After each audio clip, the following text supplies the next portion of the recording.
Os destaques da semana entre julgamentos do plenário do Supremo Tribunal Federal. Você confere aqui, na TV Justiça. É o Plenárias que está no ar.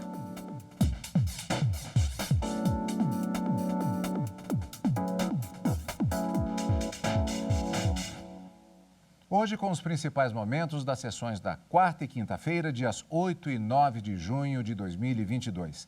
Karina, seguindo uma tendência que tem sido adotada no plenário do STF nas últimas semanas, destaque para o tema direito do trabalho.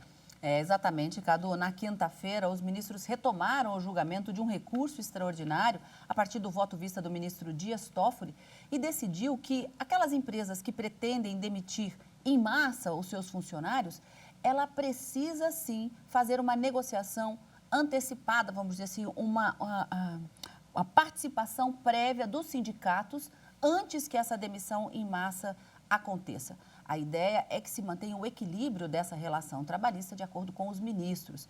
E, nesse sentido, por maioria, os ministros confirmaram o entendimento do Tribunal Superior do Trabalho, que havia decidido sobre essa imprescindibilidade da negociação prévia antes dessas demissões em massa. A gente vai ver ao longo do nosso programa que esse caso chega ao Supremo Tribunal Federal a partir de uma demissão que aconteceu em 2009 na Embraer de mais de 4 mil funcionários.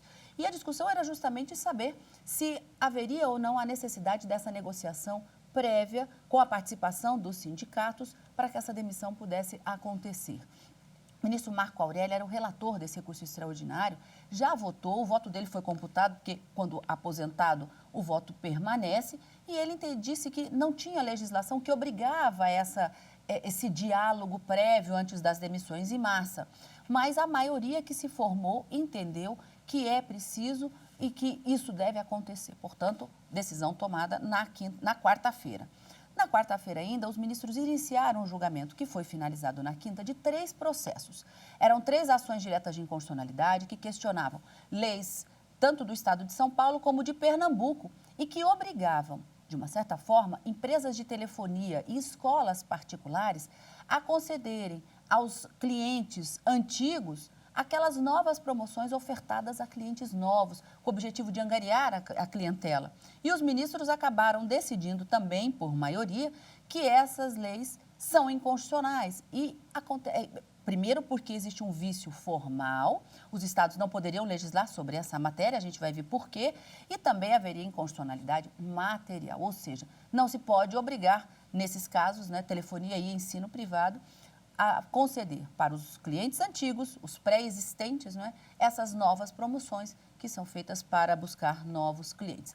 2 decisões no plenário do Supremo Tribunal Federal, recurso extraordinário na quarta, 3 ações diretas de inconstitucionalidade, uma com recurso, todas decididas no plenário desta semana. Nesse segundo caso, Karina, inclusive uma variação sobre a tendência da Semana de Direito do Trabalho, já que aqui se tratava de 3 processos na área de separação de poderes e federação, que foi inclusive a base do argumento apresentado, essa questão da usurpação da competência, da União. E com o fundo, de certa maneira, de direito do consumidor também, que acabava incidindo também nessa questão. A gente vai fatiar os temas, como sempre, aqui no nosso programa de hoje e começamos hoje com a sessão plenária da quarta-feira, quando, vamos ver agora na reportagem de Marta Ferreira, o plenário do Supremo Tribunal Federal, por maioria, decidiu pela necessidade de negociação coletiva antes de demissão em massa de trabalhadores.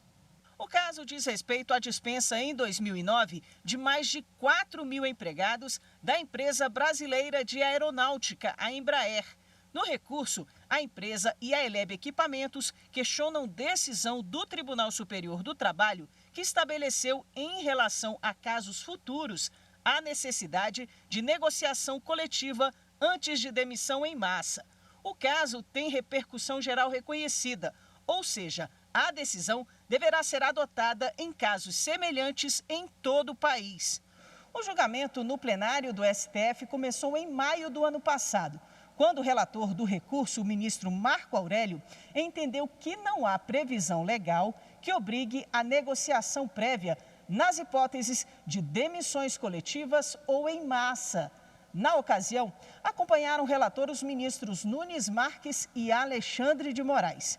Os ministros Edson Fachin e Luiz Roberto Barroso divergiram por entenderem que o TST não exigiu acordo ou autorização prévia para a demissão, mas apenas que os representantes dos sindicatos sejam ouvidos e tenham o direito de apontar outras saídas. O julgamento foi retomado com o voto vista do ministro Dias Toffoli, que acompanhou a divergência. Reputo imprescindível a participação prévia dos sindicatos profissionais, como requisito de validade das dispensas coletivas, por imperativo constitucional no que tange à garantia do pleno emprego, ao valor social do trabalho, bem como ao disposto no artigo 8º 3 da Constituição Federal, o qual requer-se investir os sindicatos de legitimidade para a defesa dos direitos e interesses coletivos ou individuais das categorias profissionais. De outro vértice, ao contrário de macular o princípio da livre iniciativa, a medida trará vantagens também ao empregador que, por meio do diálogo e técnicas de negociação, e aqui vale frisar, não se trata de pedir autorização ao sindicato, mas de envolvê-lo em um processo coletivo com foco na manutenção de empregos, poderá encontrar soluções alternativas ao rigor das dispensas coletivas, evitar a incidência de multas, contribuir para a recuperação e o crescimento da economia do país, ou da região, ou do município, bem como para a valorização do trabalho humano e a existência digna, cumprindo de modo efetivo a sua função social. As ministras Carmen Lúcia e Rosa Weber e o ministro Ricardo Lewandowski também votaram pela validade da decisão do TST. Tendo como sendo imprescindível a participação prévia dos sindicatos profissionais como requisito de validade nas dispensas coletivas, especialmente nas dispensas em massa, que geram uma grande estabilidade não apenas para cada um dos trabalhadores, como para toda a sociedade.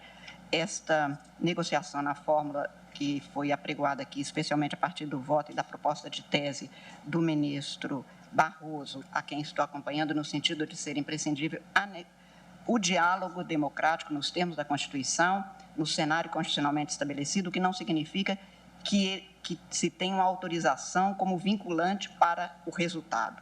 Da vigência da Constituição de 1988, das convenções internacionais da OIT ratificadas pelo Brasil relativas a direitos humanos e, por consequência, direitos trabalhistas, e em face da leitura atualizada da legislação infraconstitucional do país, é preciso, ou é inevitável, diz o acórdão, concluir-se pela presença de um Estado democrático de direito.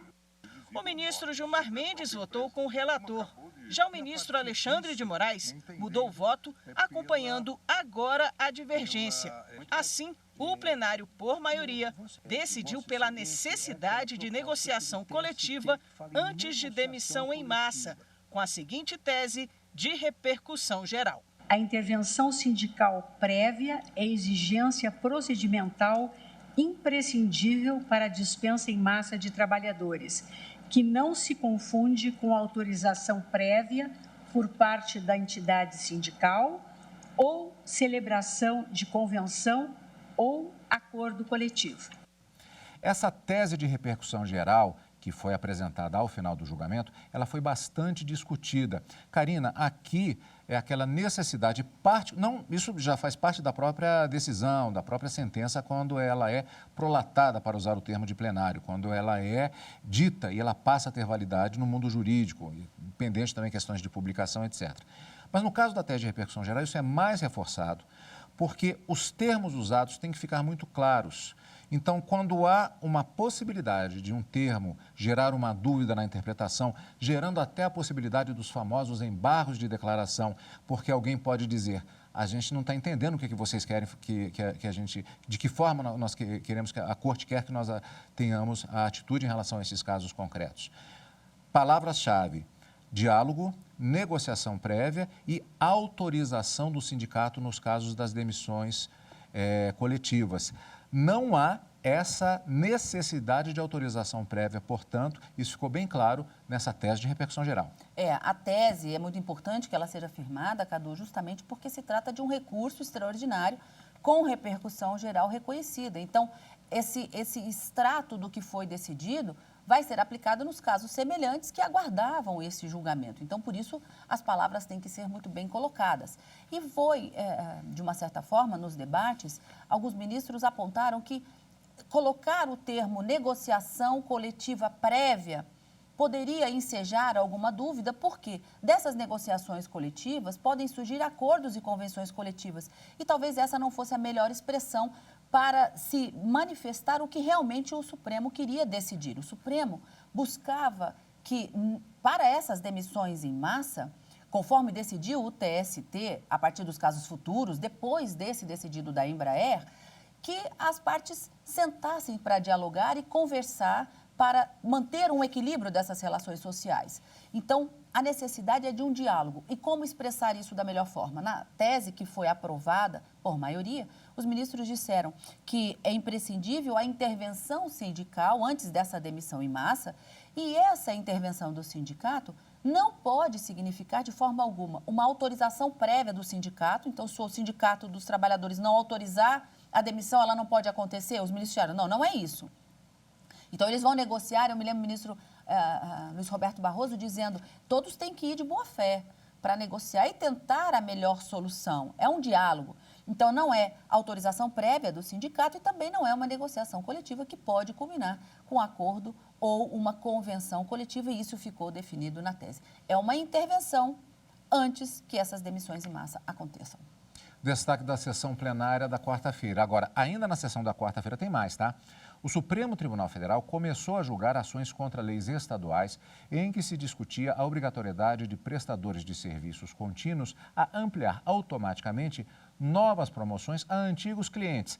Aquela situação, você é cliente de uma empresa de telefonia celular, por exemplo, verifica que há um pacote muito interessante que está sendo oferecido, mas você não tem acesso porque você já é cliente.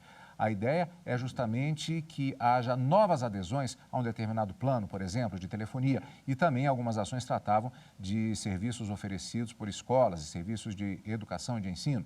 O julgamento que teve início na sessão plenária da quarta-feira continuou na sessão da quinta-feira, como ainda vamos ver nessa edição, com os votos dos relatores nos processos. A reportagem desta primeira fase do julgamento é de Bruno Amorim. Na ação, a Associação das Operadoras de Celulares alegou que a Lei Paulista, ao dispor sobre serviços de telecomunicação, invadiu a competência da União para legislar sobre a matéria. A ACEL também apontou conflitos da norma com dispositivos da Anatel, pois estende as promoções automaticamente a todos os clientes. Em outra ação direta de inconstitucionalidade, a Confederação Nacional dos Estabelecimentos de Ensino argumentou que a mesma lei estadual de São Paulo invadiu a autonomia administrativa e financeira das universidades. A Confenem recorre de decisão do STF, que manteve a obrigatoriedade de instituições de ensino privado a estender a clientes antigos os benefícios e promoções oferecidos a novos clientes. Em sua sustentação, o PGR afirmou que a aplicação imediata das vantagens ofertadas pelas empresas de telefonia oferecem um serviço universal a todos. Em relação à telefonia celular, toda e qualquer vantagem oferecida seja disponibilizada para todo e qualquer usuário, diferentemente dos alunos que têm uma situação distinta em diferentes classes sociais. O julgamento continua na sessão plenária de hoje com o voto do relator, ministro Luiz Roberto Barroso. O colegiado vai decidir se a Lei Paulista trata de matéria privativa da União. Em 2015, Barroso já havia deferido liminar para suspender a aplicação do dispositivo da norma que trata dos serviços de telefonia móvel. A medida foi levada ao plenário virtual, mas o julgamento foi suspenso por pedido de destaque. Nós vamos conferir a continuação desse julgamento na sessão plenária da quinta-feira, logo depois do intervalo, aqui no Plenárias.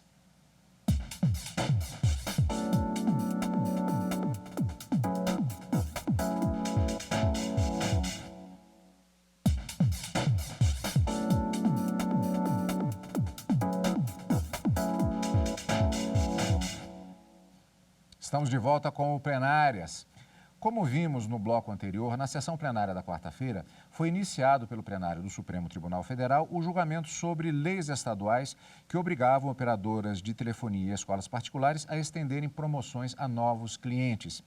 A gente já vai abordar esse tema, que foi a decisão que aconteceu no plenário do Supremo Tribunal Federal, mas antes, há um ponto específico que aconteceu na abertura da sessão plenária da quinta-feira, quando foi, inclusive, feito o pregão das ações que foram julgadas em conjunto, que foi uma questão de ordem aberta pelo ministro Alexandre de Moraes com relação aos votos de ministros que se afastaram por aposentadoria ou qualquer outra situação e que foram apresentados no plenário virtual. A questão é a seguinte, vou resumir rapidamente para a gente passar a nossa conversa aqui com a Karina. O plenário virtual é aquela plataforma que é disponibilizada para os ministros e que durante um determinado período de tempo, por meio virtual, por meio digital, o julgamento acontece. Isso tem sido uma rotina, inclusive aqui até no próprio Plenárias. A questão apresentada foi o fato de que o ministro Marco Aurélio, que estava na perspectiva de se aposentar, apresentou o voto em julgamento no plenário virtual. Quando é feito um pedido de destaque por um ministro, o processo que está no virtual vai para o plenário presencial, esse que acompanhamos aqui quartas e quintas-feiras, e o julgamento começa de novo com a apresentação dos votos dos ministros. A questão apresentada na época e voltada agora, primeiro pelo ministro Marco Aurélio, e que voltou agora na questão de ordem do ministro Alexandre de Moraes, era: voto de ministro, no caso, aposentado, apresentado no plenário virtual, vale no julgamento do plenário presencial, ou o sucessor do ministro que se aposentou, ele vota novamente, podendo inclusive modificar o posicionamento e, portanto, o, digamos assim, placar de votações do plenário do Supremo Tribunal Federal. Karina, e aí tivemos toda a primeira parte da sessão dedicada à discussão dessa, que foi uma questão de ordem, que incidia diretamente nesses processos, processo também que vinha do plenário virtual que veio para o presencial, mas que é uma questão mais profunda, porque ela gera uma mudança de entendimento e que tem efeito sobre os julgamentos em geral que saem do plenário virtual e que vão para o plenário presencial. Com outros votos, inclusive do ministro Celso de Mello, foi apresentado o levantamento, é uma consequência bastante séria do ponto de vista da segurança, do resultado e da própria segurança jurídica. Segurança jurídica, exatamente. Os ministros, antes dessa modificação da resolução, como você disse, o julgamento era reiniciado e todos os votos eram apresentados novamente. Mas diante da situação de ministros aposentados, como era no caso de um desses 3 processos que foram julgados na quinta-feira, o ministro Marco Aurélio, que se aposentou em julho do ano passado, já havia proferido o seu voto e já havia manifestado um sentimento de que o voto dele fosse computado no julgamento final, no resultado final.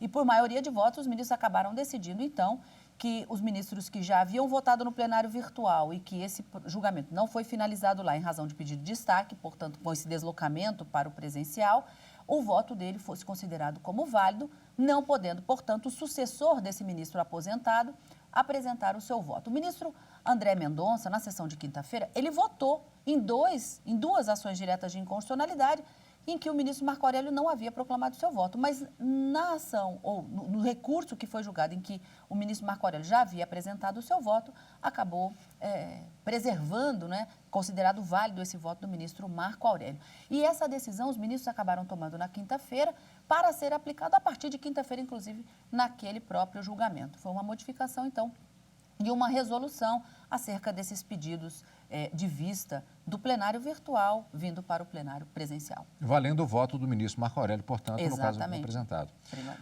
Pois é, e aí o plenário do Supremo Tribunal Federal, decidindo essa questão de ordem, passou para o julgamento conjunto daquelas 3 ações e decidiu que é inconstitucional lei estadual que obriga operadoras de telefonia celular e escolas particulares a estenderem novas promoções a antigos clientes. E a reportagem é de Marta Ferreira. 2 ações questionam uma lei de São Paulo de 2015 que estende promoções a antigos clientes. A regra vale para operadoras de telefonia e de TV por assinatura, provedores de internet, concessionárias de energia elétrica, de gás e de água, operadoras de plano de saúde e prestadores de serviços privados de educação. A Associação das Operadoras de Celulares, autora de uma delas, alega que houve invasão à competência da União para legislar sobre a matéria. Já a Confederação Nacional dos Estabelecimentos de Ensino, Confenem, autora da segunda ADI, argumenta ainda que houve desrespeito aos princípios da proteção da ordem econômica e financeira. A terceira ação foi proposta também pela Confenem. Nessa sessão está em julgamento o recurso em que a entidade busca derrubar decisão anterior do Supremo que manteve a validade de uma norma de Pernambuco de 2019, que também obrigava os fornecedores de serviços prestados de forma contínua, entre eles as instituições de ensino privado, a estenderem aos clientes antigos os benefícios de promoções oferecidos a novos clientes.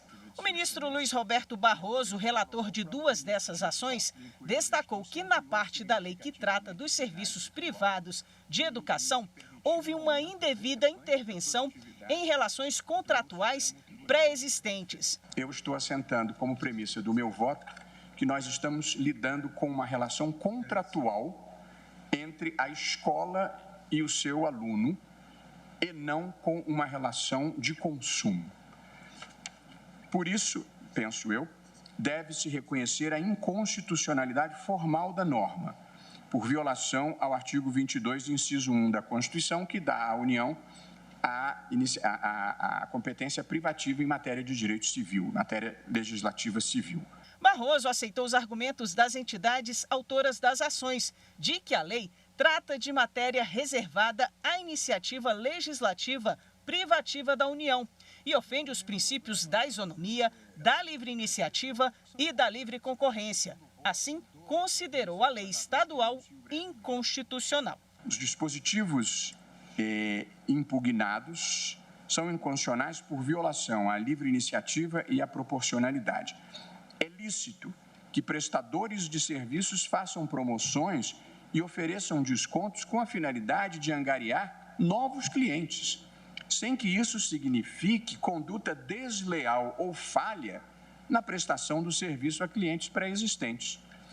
No recente julgamento das ADPF 706 e 713, o plenário do Supremo entendeu que a imposição de descontos lineares e automáticos em contratos celebrados entre alunos e instituições de ensino, sem considerar as peculiaridades de cada relação, representava violação à livre iniciativa e à proporcionalidade.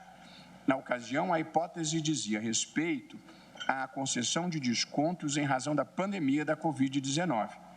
Com a migração das atividades educacionais para plataformas virtuais, um conjunto de decisões que determinava a concessão de descontos para os alunos, ao argumento de que as instituições de ensino teriam tido uma redução de seus custos, foi declarada inconstitucional pelo Supremo Tribunal Federal e penso que as mesmas considerações desenvolvidas no precedente que acabo de mencionar são aplicáveis ao presente caso.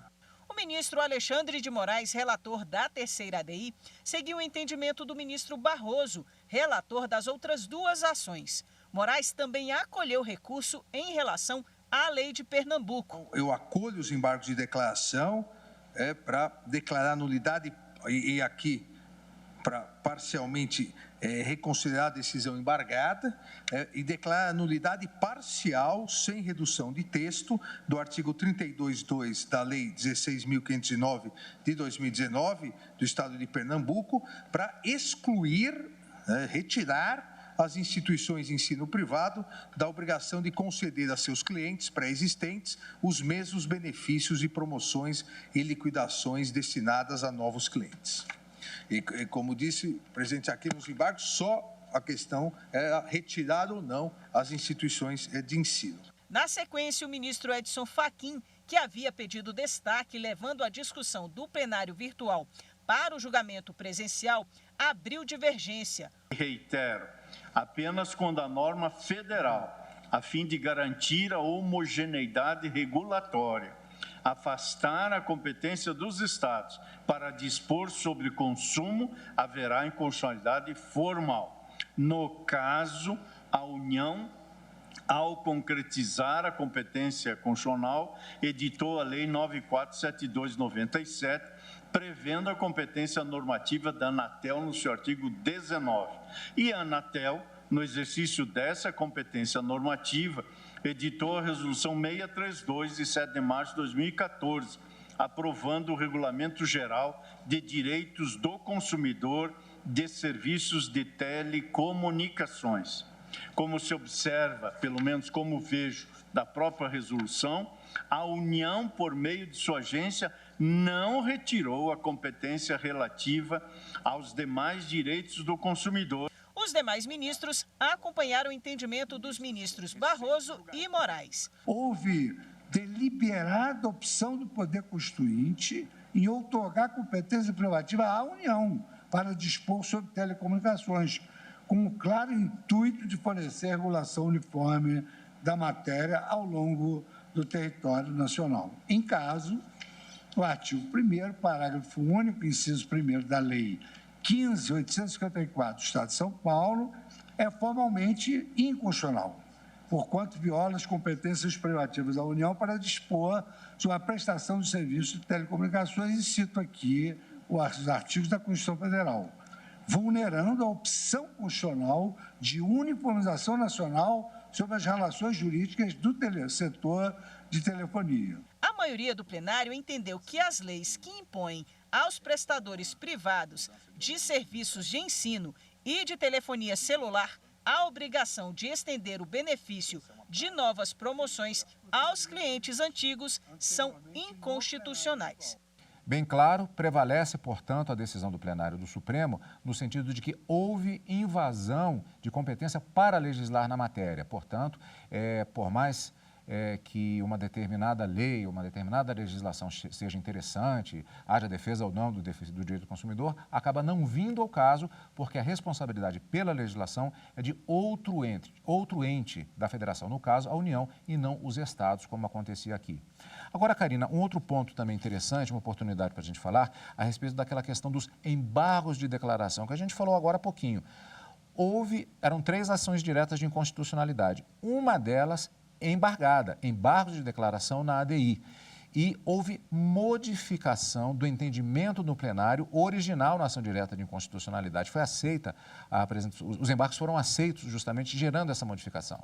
Exatamente, Cadu. A ação direta de inconstitucionalidade que questionava a lei de Pernambuco havia sido julgada improcedente para entender que a legislação que obrigava as empresas a concederem esse desconto, ela não tinha nada de inconstitucional, que falava-se até que o Estado de Pernambuco teria criado um Código do Consumidor Estadual de Pernambuco.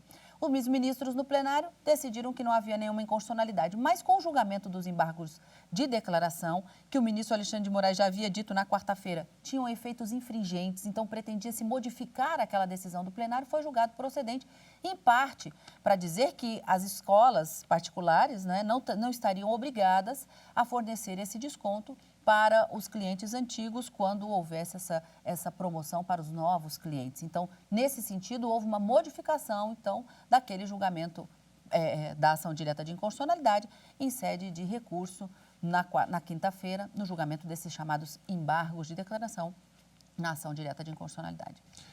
Destaques da semana, portanto, no plenário do Supremo Tribunal Federal. Na próxima semana, nós teremos um feriado, na quinta-feira, mas na quarta-feira, Karina, temos sessão plenária com julgamentos pelos ministros do Supremo Tribunal Federal. Exatamente, Cadu. Na quarta-feira, a partir das 14 horas, no direto do plenário, a gente se encontra acompanhando ao vivo as decisões do Supremo, mas esse final de semana o nosso encontro é no plenário. Você acompanha o Plenárias aqui na TV Justiça, na Rádio Justiça e também pelo YouTube. Obrigado, como sempre, pela sua companhia. E continue conosco na TV Justiça.